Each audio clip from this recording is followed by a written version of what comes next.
दोस्तों नमस्कार, मैं हूं विजय यादव। SPSL मीडिया में आपका स्वागत है। तो दोस्तों, आज संसद में समाजवादी पार्टी के राष्ट्रीय अध्यक्ष अखिलेश यादव जी ने शिक्षा पेपर लीक और युवाओं के मुद्दे पर सरकार को घेरते हुए बहुत ही जबरदस्त हमला किया।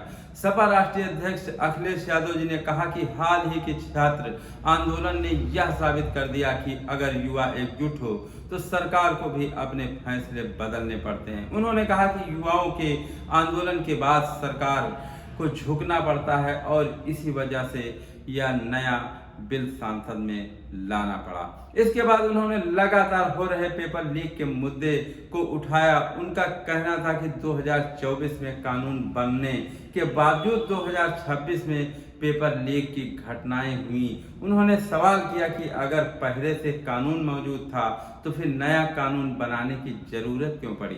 अखिलेश यादव ने आरोप लगाया कि पिछले कुछ वर्षों में एक महत्वपूर्ण परीक्षाओं के पेपर लीक हुए। उन्होंने नीट, यूपीटीटी, सिपाही भर्ती, लेखपाल भर्ती, जूनियर इंजीनियर भर्ती, अन्य परीक्षाओं के पेपर लीक हुए।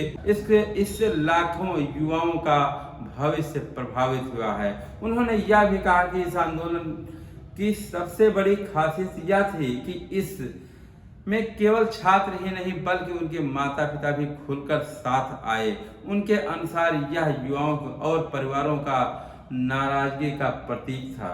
अपने भाषण में उन्होंने नेशनल टेस्टिंग एजेंसी की कार्य प्रणाली पर भी सवाल उठाया। उनका आरोप था कि परीक्षा व्यवस्था में आउटसोर्सिंग और जवाबदेही की कमी के कारण ऐसी घटनाएं हो रही हैं।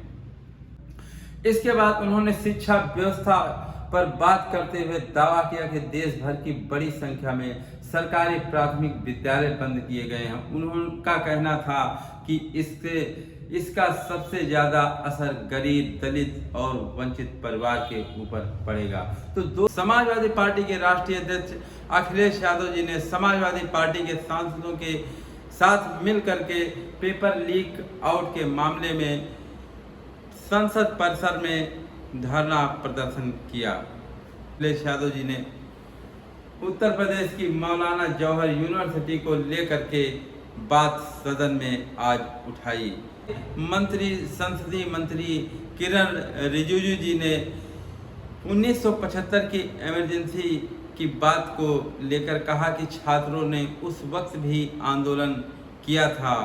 तो इसके जवाब में समाजवादी पार्टी के राष्ट्रीय अध्यक्ष अखिलेश यादव जी ने सदन में अध्यक्ष महोदय से कहने लगे कि इस वक्त जो दिल्ली में आंदोलन हुआ वो भी एक इमरजेंसी की तरह था और इन छात्रों का आंदोलन की जो बात उन्होंने की कि 1975 के इमरजेंसी के बाद सरकार ढह कर गिर गई थी और इस आंदोलन के बाद भी यही होगा।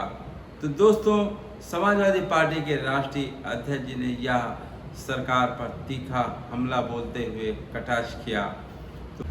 तो दोस्तों, यदि चैनल पर पहली बार आए हैं तो चैनल को सब्सक्राइब कर लें और बेल आइकन वाला बटन दबा दें ताकि हमारे इस चैनल की आने वाली वीडियो की नोटिफिकेशन आपको मिल सके।